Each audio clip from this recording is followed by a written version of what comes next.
Al Jazeera Podcasts.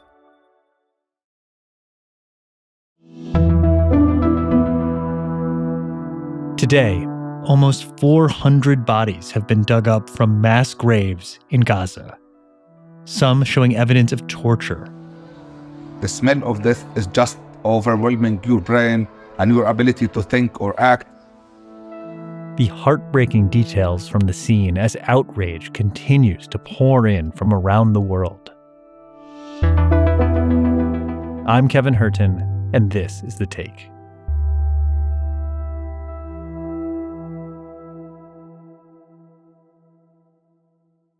Over the past week, Gaza emergency officials uncovered hundreds of bodies buried in mass graves at two leading hospitals, saying some were executed by the Israeli military. In these mass graves, the bodies of martyrs were stacked together, and there were indications that field executions or summary executions were conducted, as well as... This has led to an international outcry. The European Union and the United Nations have joined international calls for an independent probe into the situation. Even from Israel's closest allies. The White House has described the reports of mass graves in Gaza as deeply disturbing. But in Gaza, what happened seems clear. Some of the victims had their hands tied and they were buried alive. And others, according to eyewitness accounts, were crushed with tanks in what appears to be an attempt to cover up evidence. And today, we're talking to a journalist who is in Gaza. I am Akram al-Satarri. I work as a freelance journalist. I'm originally from Khan Yunis. I was displaced, and I am in Rafah now. And it was at Nasser Hospital in Khan Yunis, his hometown, where he witnessed firsthand these bodies excavated body by body from one of the mass graves. Okay, Akram, why don't we start from the beginning? We're talking about two separate mass graves at two separate hospitals in Gaza. So who found these graves and what exactly did they find there? Well, as a matter of fact, the two huge mass graves were found in al-Shifa and Nasser Medical Complex. You'll notice you can hear the sounds of Gaza as Akram tells us this story. Israeli drones buzzing, and the people who have fled to Rafah trying to just live their lives. He told us it was family members of the dead who first found their loved ones' bodies. That's where it started. Apparently, they're found initially by some family members of the ones who were deceased or the ones who were killed and buried. And then the civil defense joined forces and was digging out the bodies, and then Ministry of Health also stepped in and they were trying to identify the bodies. So they were trying to assess if there was a summary execution happening in that particular area. And they were also trying to help the families who lost their deeds, identify them and bury them. So, Akram, some of the details here are really horrific. The most agonizing moment is when the Israeli soldiers shot dead civilian men before our own eyes. Some were shot dead, others were buried alive in ditches. Most of the dead bodies were bulldozed and buried by the Israelis. I saw many young men handcuffed and blindfolded, thrown in a ditch and buried with sand. At least 10 of the bodies were found with bound hands. Some people had medical devices and tubes still attached to them, which some are interpreting to mean that they were buried alive. What is the working theory here as to what happened to these people? The general assumption is that the Israeli armored vehicles, tanks, and also unmanned drones, and the guided missiles or the guided projectiles that were used were having an ultimate object or goal, which is the destruction of everything that would stand in the face of the Israeli troops. The area that was targeted is a hospital, which means an extra caution should have been taken just in case they were fighting against whoever they think their enemy. But from the way the things were seen, including people with the tied arms behind their back, and also people with the medical accessories, and this particular case happened in al-Shifa. Al-Shifa used to shelter around 30,000 people. There was more than one Israeli siege on al-Shifa hospital.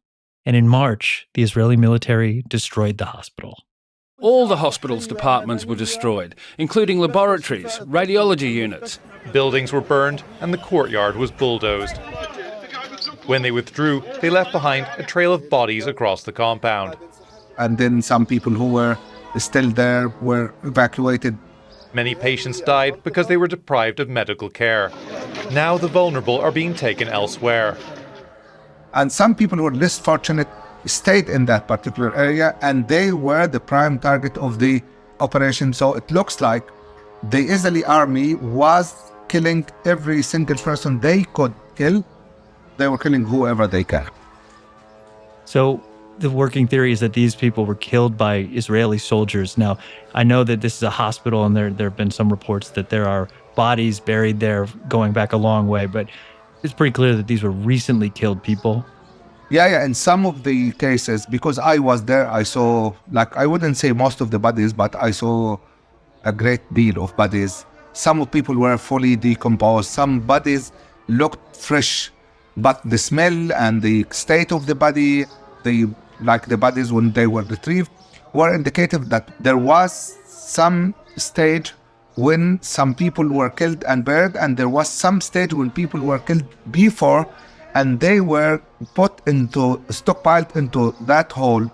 And when you are there, you would realize that this hole comes in 2 or 3 layers.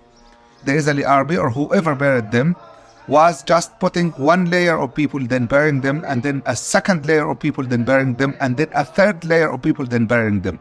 So the process was gradual, and there was a time interval between the 3 different burials, and that could be seen through the status and the conditions of the bodies that were retrieved. You mentioned that you were there while some of these excavations were taking place. I imagine this is the kind of thing that will stick with you for a very long time. Yeah, indeed. I cried in the last 7 days because I was going there almost every day. I cried in those days more than I cried my whole life. The day before the last, I saw a mother who was trying to find her son, and then when the bulldozer was just carrying one of the bodies, then she was saying, "Please stop, this is my son," even without knowing or seeing anything. And then it turned out that it was her son. Her daughter was also mourning her brother, and they were crying, and they even wanted to hold the body. You know, when you are in there to help you through the situation, the first thing that you encounter is the smell of the decomposed human flesh. Something that makes you want to vomit, something that makes you dizzy, and then you resist that urge so that you report the account of the suffering of the people who are there. And then when you see the bodies and how they are decomposed, and then when you see the families and how sometimes they are happy because they found the dead bodies of their sons or daughters or wives or husbands. So many conflicting feelings, many draining emotions. You see people screaming, you see them rejoicing. Even next to the morgue, there is a flower tree full of flowers, red and yellow ones. And then you find the mothers and the fathers and the daughters and the sons going to that tree, picking the flowers and putting them into the shrouds of their dear ones. So the smell of the death, also the acts of loyalty, the acts of sincerity that you see the people are doing, and you see that they are not deterred even by the smell of the bodies. The mother that I'm telling you about was also insisting that she should hold the body of her son. My goodness. So you can imagine how is it like when the smell and everything, and then a mother that is still insisting to hold the body of her son. Gosh. So, Akram, among the many horrors here, one thing that being buried in a mass grave does is it anonymizes people, right? They become statistics or part of a group or part of an act of violence, and it strips them of their individual humanity. So with that in mind, I wonder if you can share any personal stories about some of the people found in these graves? I will tell you another story of a woman who was just trying to find the body of her 18-year-old daughter. And the mother was just trying to find the body. And when she found the body, she was talking to the body. She was telling her, "You were the best amongst my children. You promised me to honor me by scoring high scores in Tawjihi or in the high school. You promised me to honor me, and then you honored me by your death as a martyr." One of the things that I also could not take in, and it made me cry, the personal aspect of this in such an environment that death is just prevailing. And then you see those people who awaken you by how sincere they are to the ones that they lost. And those very personal stories remind you of the fact, like you have rightly said, that it's not about the statistics. It's about the quality life that has been wasted by an ongoing bombardment and killing in the Gaza Strip. It's about the last bidding farewell. Akram says these mass graves are the latest trauma after more than 6 months of trauma that has affected everyone in Gaza, even him. After burying someone he thought was a friend's relative and posting a video about it, he was told by a stranger it was not the relative at all. He told them, "I saw the video. This is not your family member. This is someone else. Your family member is still in Nasser Hospital." Walking down the street, Akram says, people will bury the bodies of strangers they find lying on the road. This is a recurrent situation in Gaza. People are burying people they don't know. One guy also told me he saw one guy that was killed and the body is decomposed. Then he digged a grave in the street and wrote the details. This guy is wearing jeans and then a blue shirt, and that's it. There is no way to identify. Even the medical staff are struggling to find people. So this is how surreal and weird the situation that we're living in.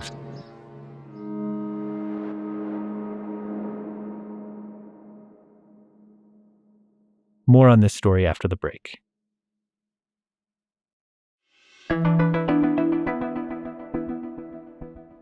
So, Akram, this is extremely serious stuff. I mean, we start talking about mass graves, and it starts to conjure up some of the worst events in recent history. I mean, we're talking killing fields in Cambodia, Rwanda. The killing fields of Cambodia, where it's estimated that 1 million people died. Villagers have been exhuming the bones of victims of the 1994 genocide, when Hutu militias massacred Tutsis and those who defended them. Are the authorities in Gaza equipped for doing these excavations themselves? I mean, what resources are they asking for? They have minimum resources. They don't have forensic labs. They don't have proper medical equipment to do the excavation of the people. I think 2 bulldozers that were working for around 9 days trying to excavate the people. You know, this particular type of work needs forensic teams to be carefully moving, taking samples, doing things, but that was not the case for Gaza. And that is due to the fact that this extremely difficult situation has rendered Gazans with no resources whatsoever to try to identify, to try to help, and even to try to save. Now, we have people who are under the rubble of their houses for 2, 3, 4 months. Yeah. No one could save them because they are not resourced enough. And even the resources that they have were targeted by the Israeli occupation. Some of them were burned when they were targeted by quadcopters with some incendiary materials. And some of them were targeted by unmanned drones with missiles, grenades, and things like that. So what is the response so far from the Israelis? Israelis are not responding to anything. Israelis are not allowing heavy machines in. And even when I was there in Khan Yunis, the bombardment, the strikes were still continuous. So Palestinians face the challenge of digging out the bodies of their dears while they understand that they might end up being targeted and may be being dead, just like their dears, the ones that they're trying to retrieve.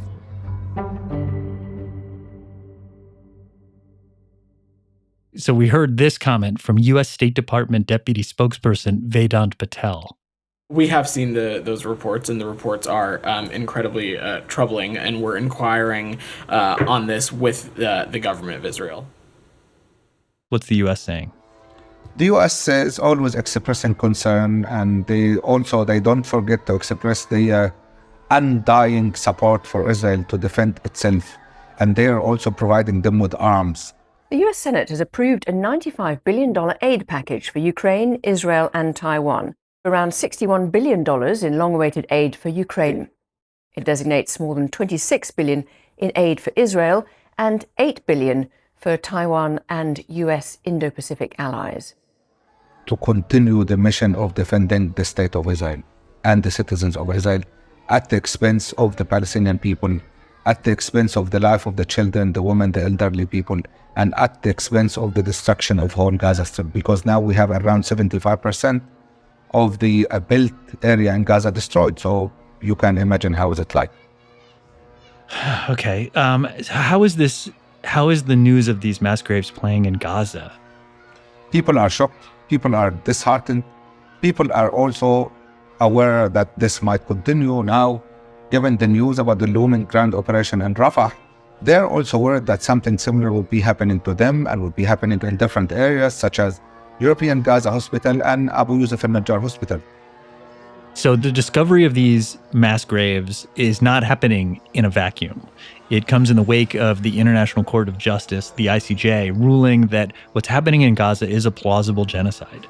The court is also of the view that Israel must take measures within its power to prevent and punish the direct and public incitement to commit genocide in relation to the members of the Palestinian group in the Gaza Strip. The court ordered Israel to, quote, refrain from any acts that could fall under the Genocide Convention and ensure that its troops commit no genocidal acts against Palestinians in Gaza. Israel has been treating the Palestinians recklessly, either dead or alive, and that also the facts that have been seen show and support that ruling of the ICJ that Israel has been committing things that might amount to genocidal behavior or that war crimes against the humanity, and all of those things that happen is something quite shocking. And finding some of those people with their hands tied is also indicative of something even more shocking than just desecrating the bodies. I think everything that is done now and everything that is exposed is not in the favor of the occupation that has been seizing the support that was initially given to them to continue devastating Gaza, not fighting against a specific group in Gaza, but rather fighting against Gaza as whole and destroying Gaza as whole and targeting the population as whole, depriving them from almost everything, from the water, from the food, from the sanitation, and from everything that a human needs. So they were treated as subhumans, and I think everything that is found now is not supporting the Israeli advocacy worldwide and is going also to complicate things for them and make it even more difficult for them to justify their actions.